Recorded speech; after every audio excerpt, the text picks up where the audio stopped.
very pleased to introduce today's speakers. They need no introduction, but I'll give them a brief one anyway.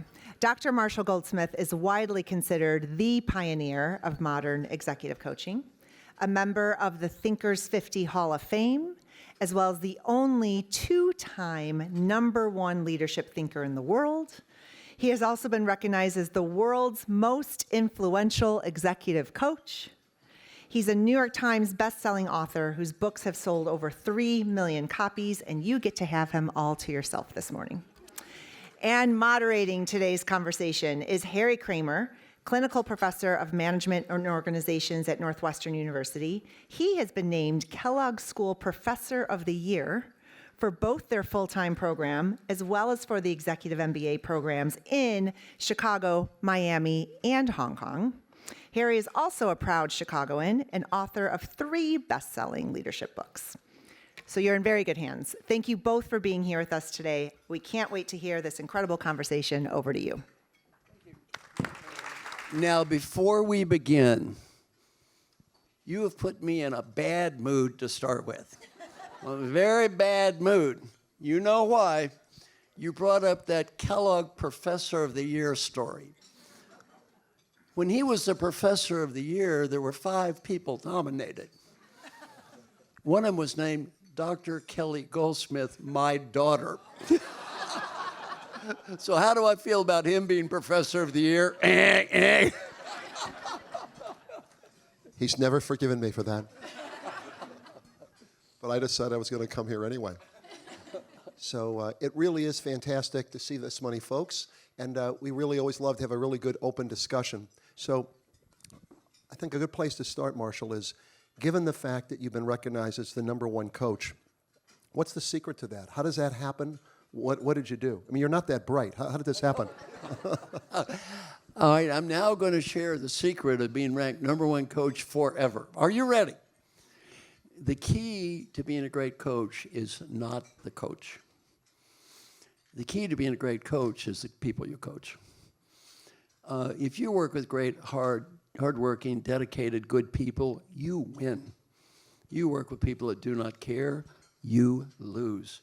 For all you coaches in the room, to the degree humanly possible, never take bad business. It'll just come back and haunt you in the long run. Look, for 45 years, I had a very unique coaching system. I didn't get paid for my clients didn't get better. Better was not judged by me or them, it's judged by everyone around them. You get very humbled when you get paid for results. The client I coached, I spent the most amount of time with, did not improve at all, and I did not get paid. By the way, he was ranked worst CEO in America before he met me. After a year and a half with me, he was still the worst CEO in America. I think he went backward even. The client I spent the least amount of time with, you know very well, improved more than anyone ever coached. 200 people got better, and I did get paid. His name, Alan Mullally. Alan, I don't know if you know who he is, but he was the CEO of the Ford Motor Company. The stock went from $1 to $18, CEO of the United States, CEO of the Year, #3 greatest leader in the world, and even more impressive, a 95% approval rating from every employee in a union company as a CEO. Think about that one. Unheard of. So I go talk to my friend Alan. He's still my buddy. I've known him for 30, 40 years, and we're writing a book together. I talked to my friend Alan. I said, Alan, of all the people I've coached, you improved the most. And I spent the least amount of time coaching you. And I said, Alan, I made a chart. On one dimension, it's called time spent with me. The other dimension is called improvement. There's a clear negative relationship between spending time with me and getting better. Now I said, Alan, the way this troubling chart looks, had you never met me, you would really be good. So I asked my friend Alan, what should I learn about coaching from you? He taught me this lesson and changed my life. Don't make coaching about yourself, your own ego, and how smart you think you are. Make it about those wonderful people you work with and how proud you are of them. That changed my life. That's great advice. Now, this appears to be an intelligent group, would you say, looking around? For the most part. What I just taught you sounds very simple. I'm going to see how well you understand this. I'm going to test you. Are you ready? If the answer is yes, you must raise your hands. How many people? Wait. They don't know the question yet. Remember I said they were mostly intelligent. Now, if the answer is yes, you're going to have to raise your hand. How many people in this very room are still stupidly attempting to change the behavior of a husband, wife, or partner who has no interest in changing? Come on, get these hands up. Look at all the hands. Look at that guilty woman. I see the guilt in your face. How many years have you been engaged in this futile activity? How many years? 24 wasted years. Ah, look up here. Smiling, breathe. Let it go or let him go. One or the other. All right, a second question. Even more troublesome, personal, or Are embarrassing. you asking the questions or am I asking the questions? I'll cover his problems later. A second question, even more troublesome, personal, or embarrassing. How many of you are still attempting to change the behavior of mommy or daddy who doesn't want to change? Come on. Oh, yes, there they go. Mommy or daddy? Yes. Both. She's trying to change both mommy and daddy. I was teaching at Johnson & Johnson. A woman raised her hand. I said, are you trying to change mommy or daddy? She said, daddy. I said, what's daddy's problem? She said, daddy does not have a healthy lifestyle. Ask her, how old is daddy? She said, 94 years old. Now, if you don't learn anything from me today but this one lesson, you're going to be a better coach and have a happier life. If they do not care, do not waste your time. Do not waste your time. And you want to get better yourself. If you don't care, don't waste your time. If you're going to get better at anything, the motivation for improvement is going to come from one place. Where's that? In your heart. If it doesn't come from here, you won't do it anyway. Look at the people I coach. I can't make them do what they don't want to do. I can help them do what they do want to do. Thank you. Yay. All right, Harry. Okay.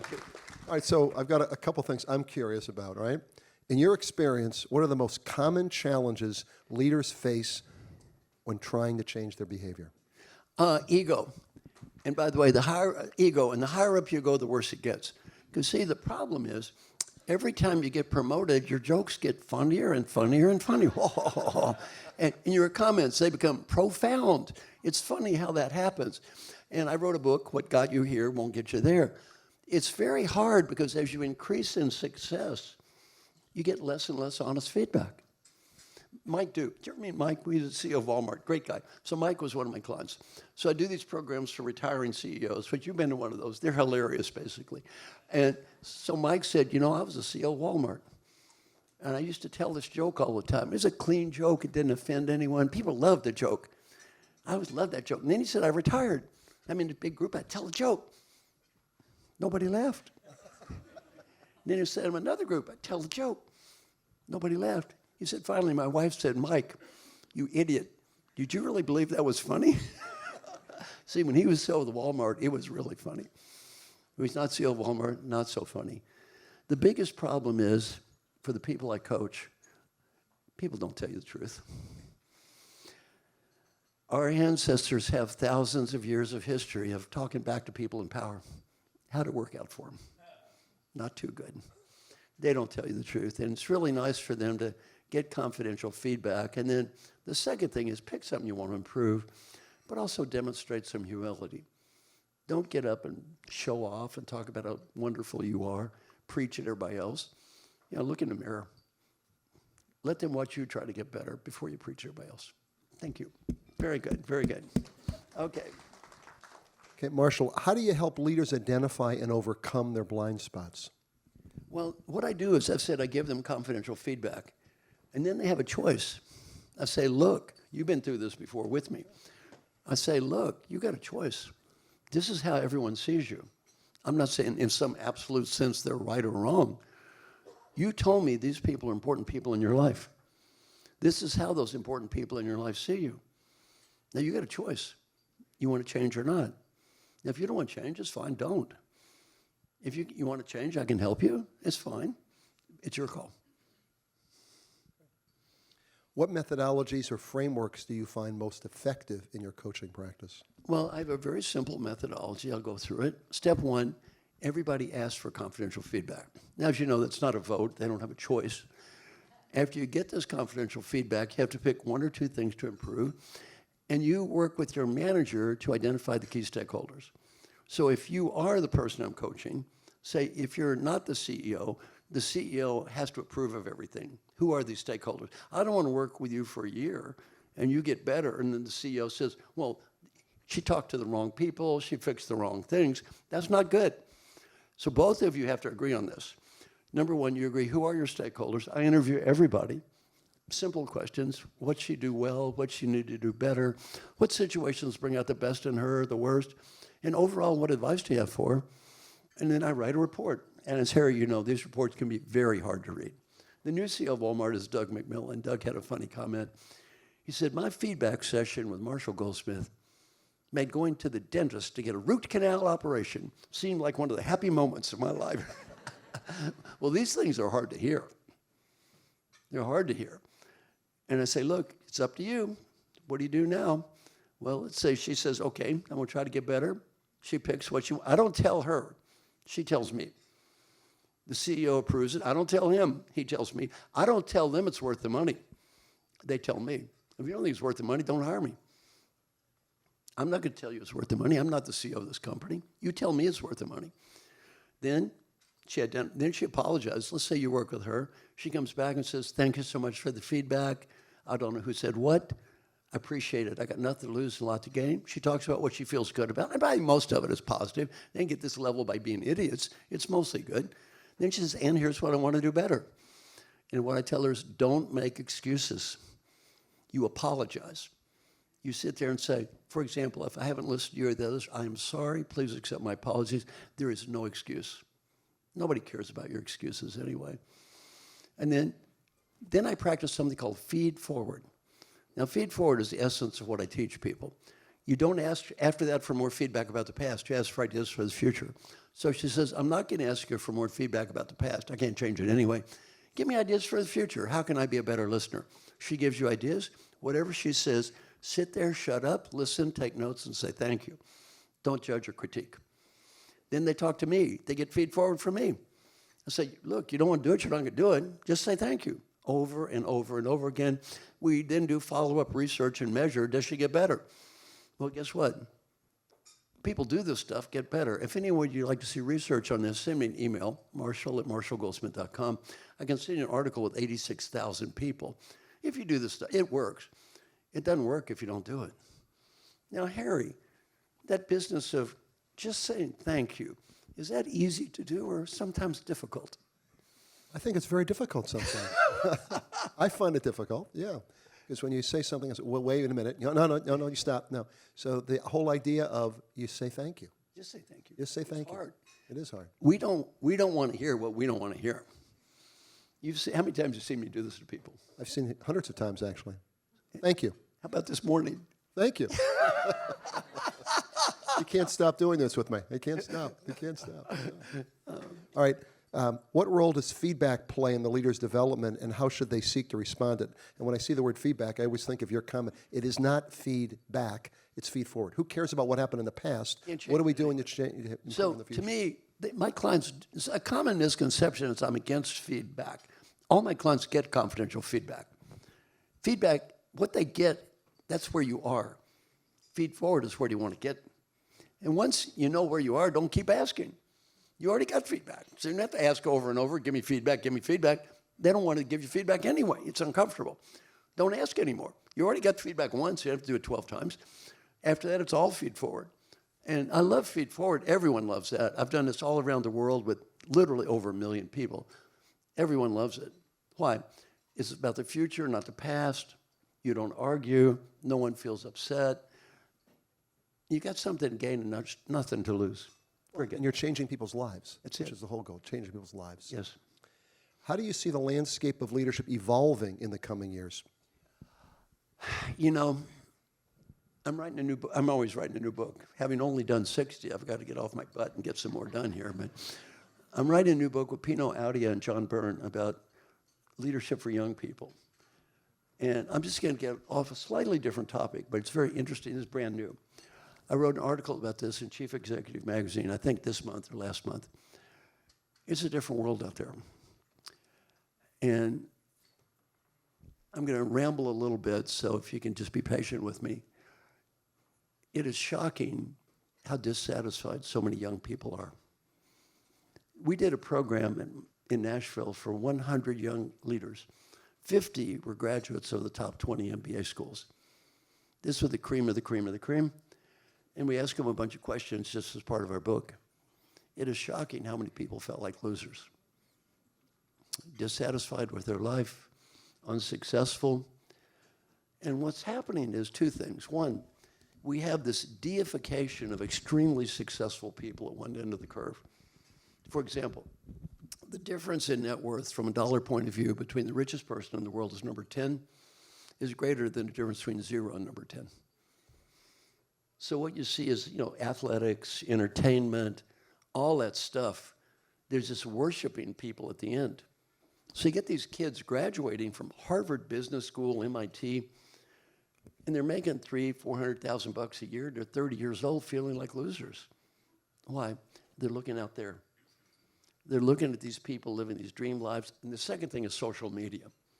So I wish I had an easy answer. I do not. I would just say, though, try to understand, don't judge. It's hard for older people not to judge and say, well, when I was young and, they're ungrateful and all that. That is about 100% unhelpful to anybody.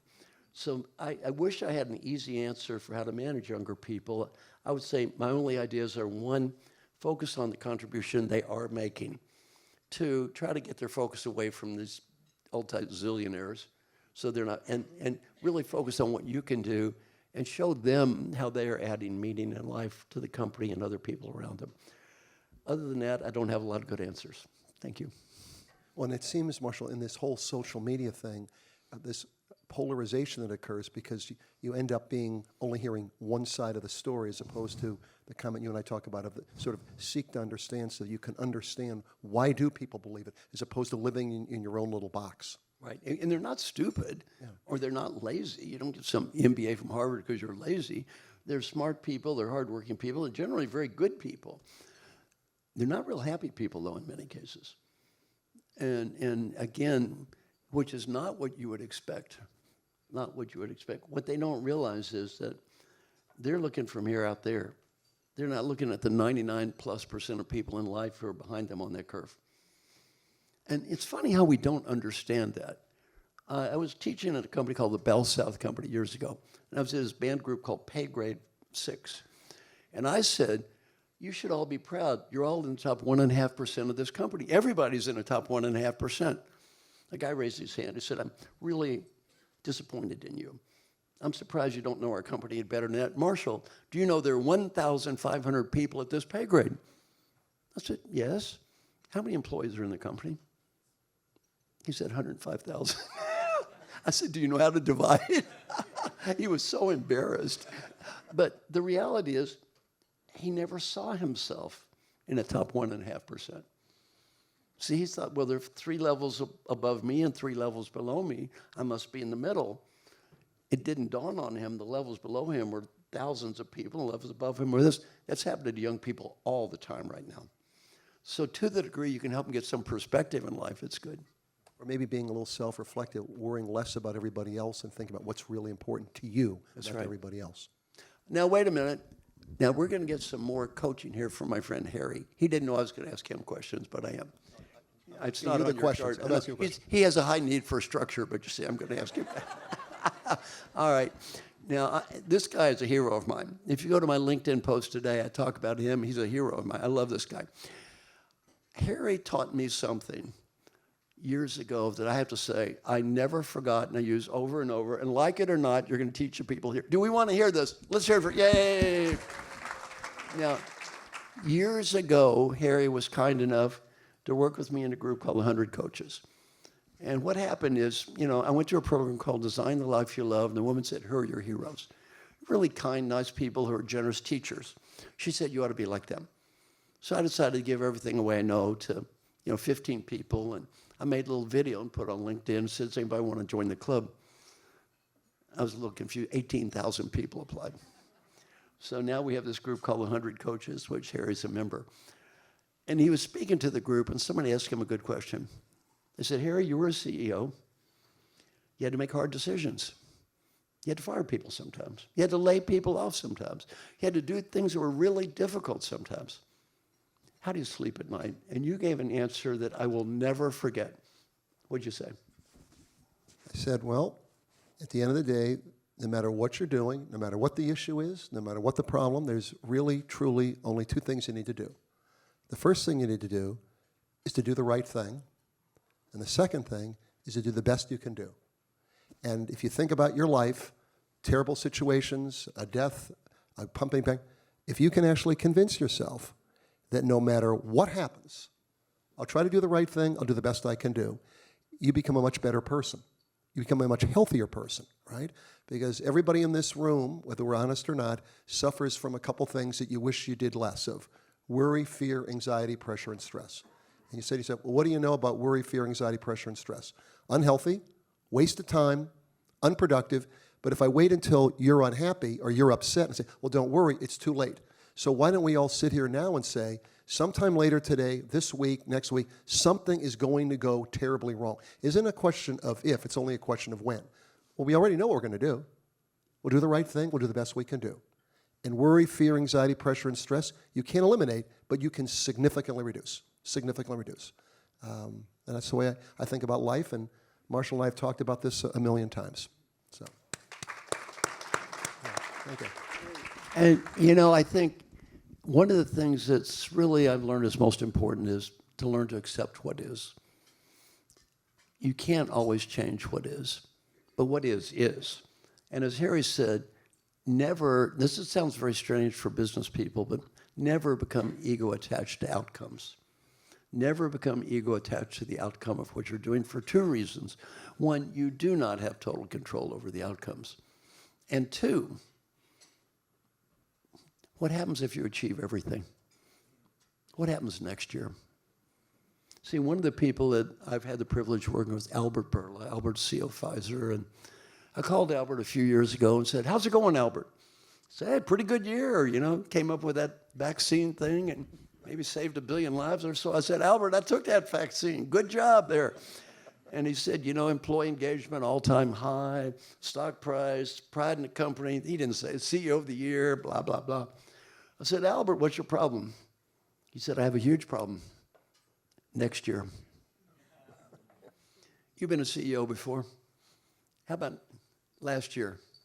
Not so much. Next year. Very important point. Michael Phelps won 25 gold medals. If achievement would make you happy, he'd been the happiest person in the world. He thought about killing himself. Happiness and achievement are independent variables. Achieve to achieve. Achievement is good. Achieve to achieve. Be happy to be happy. Never think, I'm going to achieve my way to happiness. If achievement would make you happy, and Harry, how about those people I coach? How happy would they be? Not happy. Well, they would be if achievement would make it. They'd all be jumping up and down every day cheering for joy. Some are and some aren't. Why? It's great to achieve, but never put your soul there. Because if you do, you're never going to win. Make sense? Makes total sense. I always try to remind people, never let your identity be your job, your occupation. That's just what you happen to be doing today. But what are you as a person? What are your values? What's your purpose? What really matters? And it's very easy because you show up at something like this. Oh, what's on my name tag? Oh my God. No, you're a person. You're a human being. That's what's most important. Not what badge you happen to be wearing that day. And the only person who's going to really make you happy is yourself. So, all good. All right. I think this is one that folks will be very interested in because I know you've spent a tremendous amount of time on this lately, Marshall. Discuss your new AI platform, content, and connecting with leaders and individuals. Uh-oh. Yeah. All right. Let's see. You be composing another question. Okay. You want another question? Okay. All right. That's okay. If I can get my friend to help here. Yeah. All right. Yeah. Okay. Who are your mentors or role models, and what lessons have you learned from them? All right. Now, as I already said, this One guy second. is- Hold a second. Oh, sorry. I'll hold this. You type. Yeah, You go and so ahead. I've already said this guy. You can multitask. Go ahead. Yeah. But my role models helped me. Dr. Paul Hersey. Yeah. I was 27 years old. I met this guy. And I said, man, that guy's good. I want to be him when I grow up. and Ken Blanchard and Warren Bennis and all these other great, Peter Drucker, all these great people. And it was pretty simple. I said, I want to be them. And I pretty much am. Not quite as good as them, but I'm sort of like them. And they were so kind to me and nice, and they never charged me any money. They were good. So Francis Hesselbein, definitely in that category.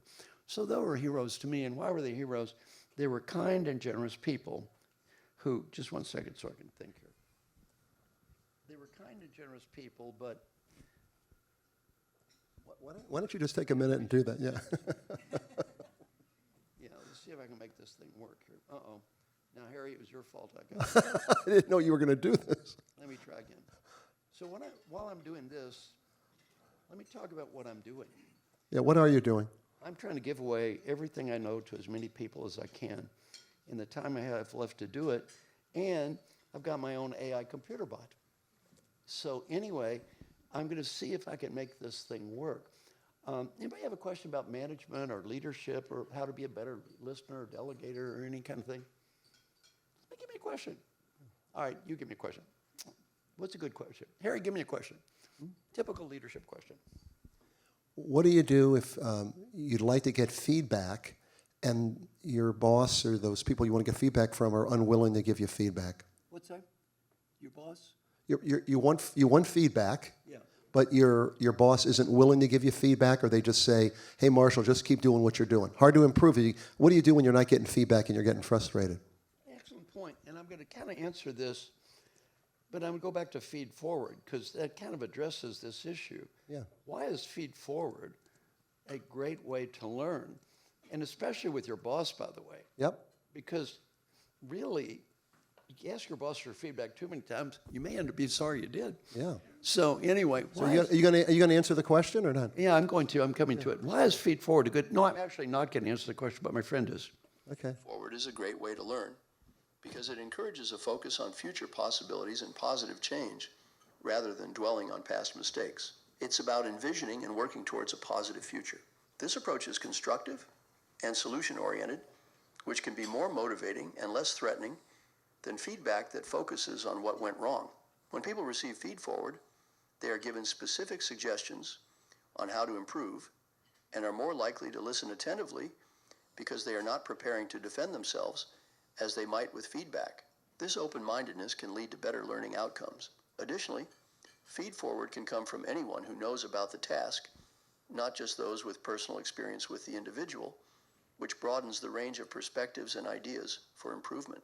It's a more inclusive way to learn, as it values contributions from a diverse group of people. Feed forward also assumes that the receiver of suggestions can make positive changes in the future, which reinforces a growth mindset and the belief in one's ability to develop and improve. This is essential for learning, as it fosters an environment where individuals are willing to take risks and try new things without fear of being judged for past performance.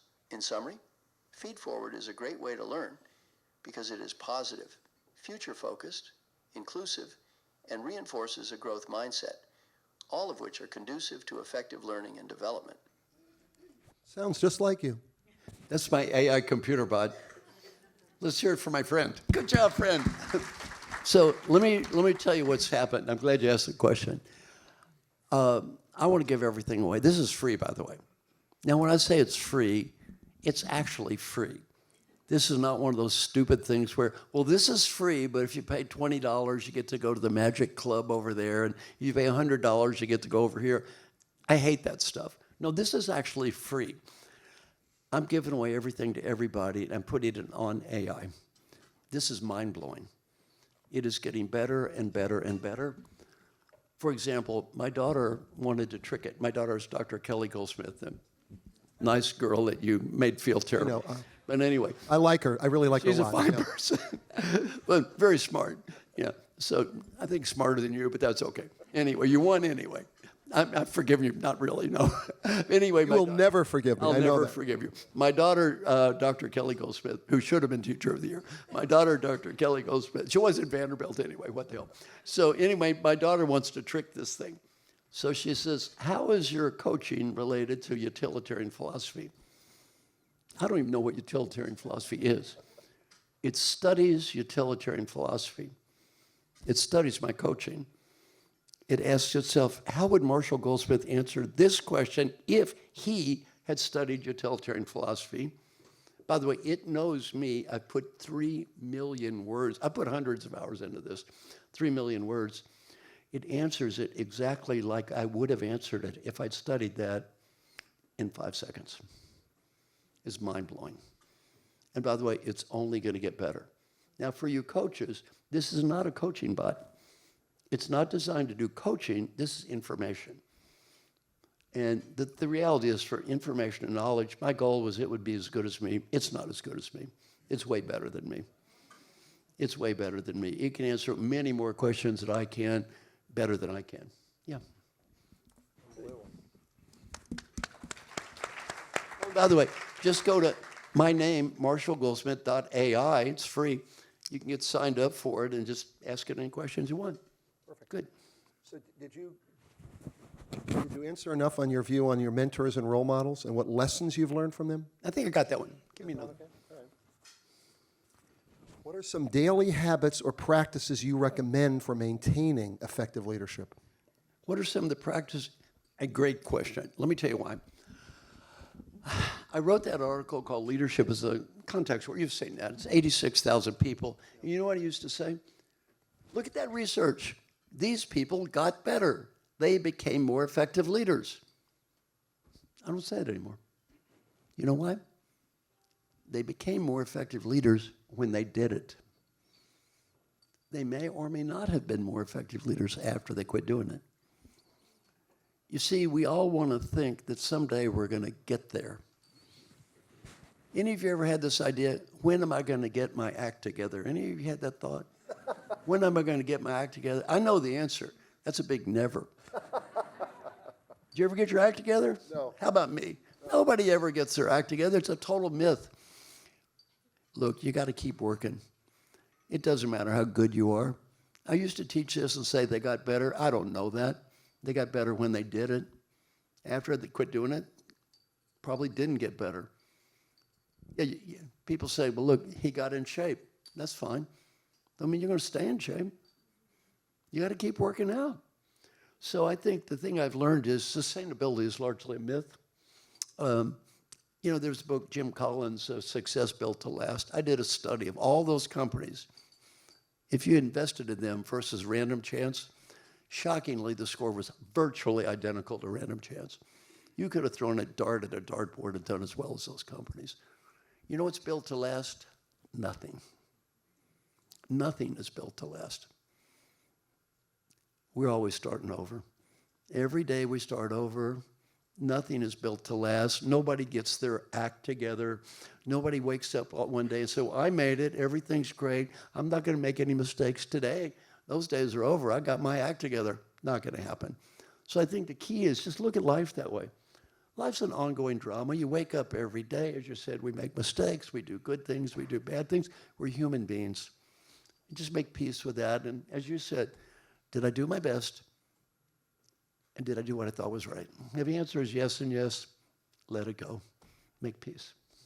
No, and Marshall and I talk about this a lot. It's a little bit, when you talk to people, you realize leadership, it isn't a destination. It's a journey. Every day we can get better, right? And you ask yourself, all right, how could I get better? It's a journey. I'll try to continue to do it. Sometimes it'll work, sometimes it won't. Yeah. But this idea of perfection, in my mind, is just sort of a myth. There's always something we can do better, and I think that's what we're called to do. So you summarize it great. What new challenges do you think future leaders will face, and how can they prepare for them? And again, I think just learning and understanding the new world. And the new world, this, by the way, this, like AI stuff, this is not the pet rock. No, this is real. This is real. This stuff I just played, that's real. Look, this can answer any question pretty much better than I can now. It's real. And, option A, get with the plan. Or option B, be some grumpy old person. When I was a little boy, this is real. So I think the reality is just face the reality that's out there. Now, look, I'm not naive. I know there's a million negative things that can happen here, and some will. That's reality. It doesn't matter. This train has left the station. This train has left the station. It's not going back. We can all sit here, wah, wah, wah. This shouldn't happen. Poor me. Back in the good old days. Those good old days are gone, and they are not coming back. Just make peace with it and say, here's the new world. The people today are the people of today. They're not the people of yesterday. And I think it's back to make peace with what is, only it changes faster. It changes faster. So you've used this a lot in your own work now and what will be the future, but in terms of just leaders that are out there today, how can they use this AI technology to communicate and connect with their teams? Well, number one is learn. Learn this stuff. Now, I'm going to tell you, any of you who are working in corporations want to do one of these things, it is hard work. I put hundreds of hours into this. It is really hard work. It's like most things in life. It's not that hard to do. It's just hard to do right.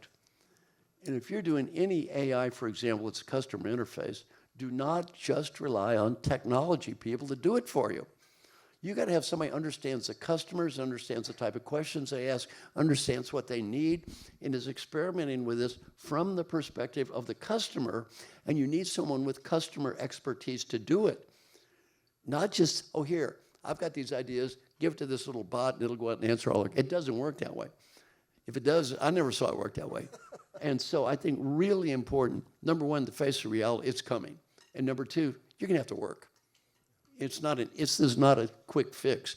Just use AI and solves all your problems. That doesn't work that way. Good. What are some principles or philosophies that guide your coaching practice? Well, you know, I was asked a question earlier. I mean, I could answer a lot of different stuff with that, but somebody asked me a question when I was talking to people before we started, and I said, what have I learned recently that I'd share with everybody? And let me give you one thing about coaching. I think it's true about life. If you look at any human being and communicate a message, I just want to help you have a little better life, you win.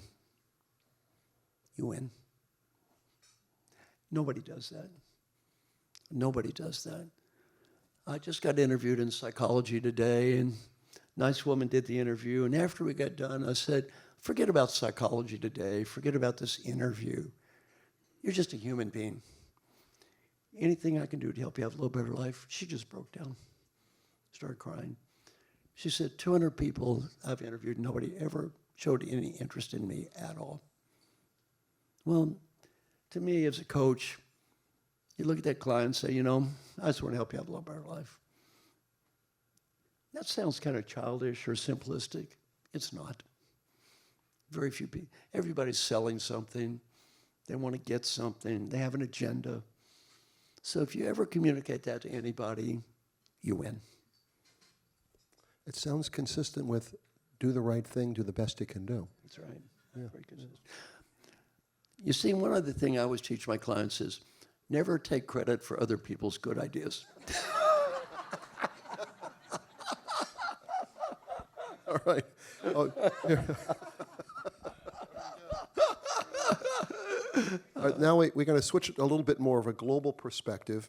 In your experience, how do leadership challenges differ when you cross cultures? Because you've been operating all over the world. Give people a sense of that one. Yeah, I've been to 102 countries.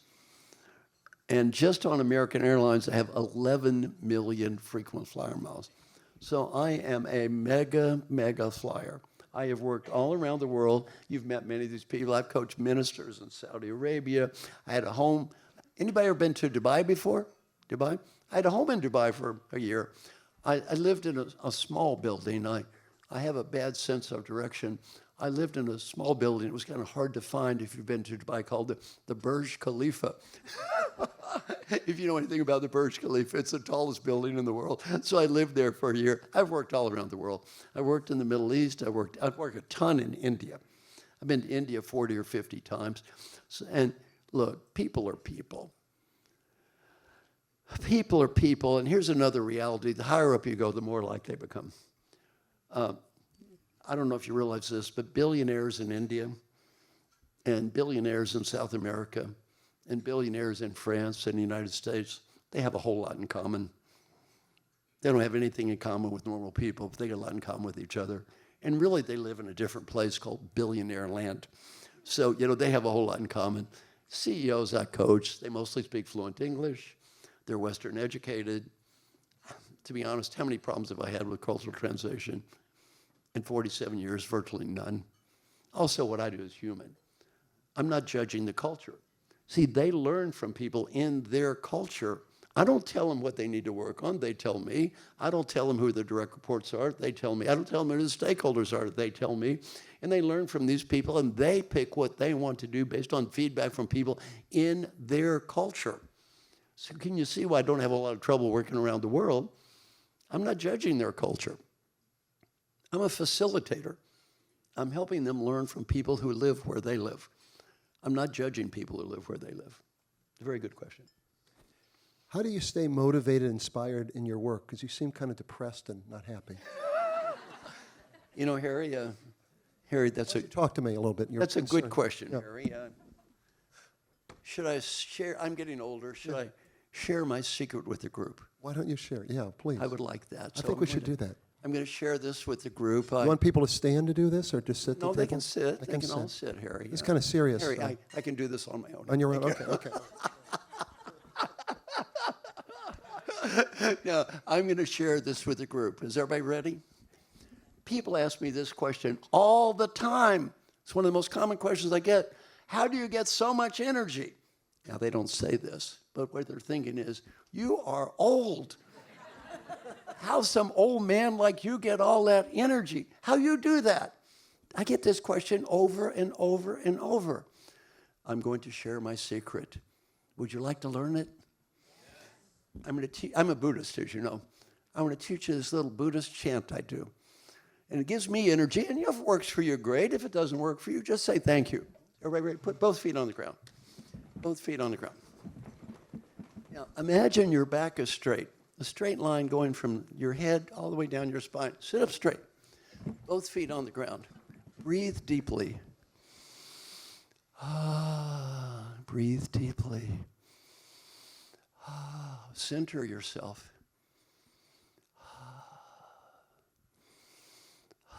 And the chant goes like this. Oh, do your hands like this, hands. The chant goes like this. There's no business like show business, like no business I know. So every day I wake up, you know what I say? It's showtime. My mic's still working? Mine's working, so now we don't have to listen to you anymore then. Is this mic working? There you go. Now, every day when I wake up, I tell myself, it's showtime. And the great leaders I've worked with, Frances Hesselbein, you met Frances, right? I worked with Frances, here you go. I worked with Frances, she died at age 107. Did any of you ever meet Frances Hesselbein before? Oh, what a person. How many times I ever hear her complain? Psst, poor me, foot hurts. No, showtime. How about my friend Al Mulally? A lot of complaining? Never. Superhuman being. What? A superhuman being. Never complain. Why? It's showtime. And it's a great way to look at life. So when I coach people, I tell them, you ever been to a Broadway play? I say, yeah. Did you ever hear that kid get out there and say, my foot hurts? My aunt died last week. I have a headache. No, it is showtime. And what I say is, you're making about 1,000 times what that kid is. If that kid came out there night after night after night after night, guess what? So can you. It's showtime. I think it's just a great way to look at life. Fantastic way to look at life. Yeah. Glasses, they say, is a glass half full or half empty? I think of it, a glass is overflowing. That's right. You make the best of every day. That's it. And I like your comment. There are going to be ups, there's going to be downs. That's why they call it work. Yeah. Okay. We got a couple minutes. I think it'd be fun. I always like to have fun. Maybe if somebody have a very difficult question to ask you. All right. Now, I don't like difficult questions. Okay. I prefer easy questions. Okay. But why don't you all talk to each other? Yeah. Talk to each other, and you got a few seconds to come up with a good question for me. Talk to your friends. Talk. Talk. Talk. All right. Shh. We got a question. How do you coach leaders today, given the principles they want to uphold and the political pull to actually do something different. You know what I teach everyone? Change what you can change. Change what you can change. Do not devote your life into. If you're willing to work to change it, I don't care how hard it is, do it. If you're not going to do anything about it, shut up. Shut up. You either work to change it or you don't. If you're going to work to change it, work to change it. If you're not going to work to change it, let it go and do something you can do. Don't spend your life carping about things you're not going to control anyway. I learned that from Peter Drucker. Focus your life on, Peter Drucker said, we're here on earth to make a positive difference. Not to prove we're smart, not to prove we're right, number one. And number two, if you're not going to make a positive difference, you're wasting your time. Only do something you're going to make a positive difference. Very good question. Let's hear it for a good question. Yay! All right, over here. Who's got a question? We need questions. You have a question? Yes. So you've said let it go a lot, and it's really easy for people to hear and say let it go. It's really difficult for people to let it go. Like what are your suggestions on how people can really get away from it and let it go? Okay, is everybody ready? Again, I'm just going to do a couple ideas. They're not going to solve all your problems. First, you make a great point. Everything I teach is easy to understand. Nothing I teach is easy to do. Anybody says anything I've taught them is easy to do, you have never done it before. You ask any of my clients how easy this stuff is. None of them think it's easy, and they're not stupid people. It's hard to do. Somebody asked me, what's the best advice I ever gave people? Okay, I'm going to give you one of the best advice I ever gave people. It relates to your question. Take a deep breath. Smile. Do your hand like this. Hand. This next thing is really hard. Forgive other people for not being who they expected you to think they should have been. Forgive your parents. Forgive all those people for not being who you thought they should have been. They are not who you thought they should have been. They're who they are. Number one. Number two is harder. Forgive yourself for expecting them to have been someone else. Forgive yourself. We're all just humans here. They are who they are. They were who they were. Forgive them for that. Forgive yourself for expecting them to be somebody else. Does that make sense? All right, let me finish with my favorite coaching for everybody. Are we ready? Final advice. Smile. Breathe. Hand. Final advice. I want you to imagine you're 95 years old and you're just getting ready to die. It's all over. You're on your deathbed. Here comes that last breath. Right before you take that last breath, you're given a beautiful gift. The ability to go back in time. The ability to go back in time and talk to the you that's sitting here right now. The ability to help this person have a better life. What advice would that old person who knows what really mattered in life and what didn't, and what was important and what wasn't, what advice would that old person have for the you that's sitting here right now? Just think about that. Whatever you're thinking now, do that. In terms of a performance appraisal, that's the only one that's going to matter. That old person says you did the right thing, you did. That old person says you made a mistake, you did. You do not have to impress anyone else. Some friends of mine interviewed old folks who are dying, got to ask the question, what advice would you have? On the personal side, 3 themes. Theme number 1, 3 words. Be happy now. Not next week, not next month, not next year. Be happy now. Great Western disease, I'll be happy when I get the money, status, BMW, condominium. When is somebody waiting to die? That old person is when. Don't get so busy chasing what you don't have, you can't see what you do have. Number 2, friends and family. Never get so busy chasing that corporate ladder you forget the people that love you. It's not worth it. And number 3, if you have a dream, go for it. Because you don't go for it when you're 40, you may not when you're 80. Business advice is much different. Life is short. Have fun. Can't have fun where you are? Maybe you can't leave today. Get out as soon as you can. Get out. Life is too short to be miserable. Number two, do whatever you can do to help people. As Harry said, the main reason to help people has nothing to do with money or status or getting ahead. The main reason to help people is much deeper. The 95-year-old you is going to be proud of you because you did and disappointed if you don't. And final advice, go for it. You know, old people, we seldom regret the risks we take and fail. We usually regret the risk we fail to take. And finally, thank you for inviting me to be here. Let's hear it for Harry. Yay for Harry. And thank you for inviting me to be here. My mission is to help you have a little better life. I'm not going to be giving keynote speeches anymore. So this is one of the last times I'm ever going to do this. And it's been my honor.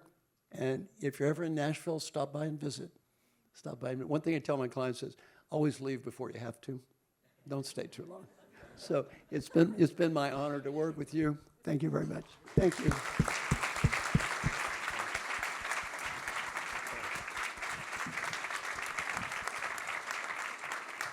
Marshall, thank you so much. This has been a fantastic event. I wish the thing was recorded, or maybe if it is recorded. Phenomenal, phenomenal. Really sincerely appreciate you taking the time, my friend, as always. It's a pleasure. A little round of applause here.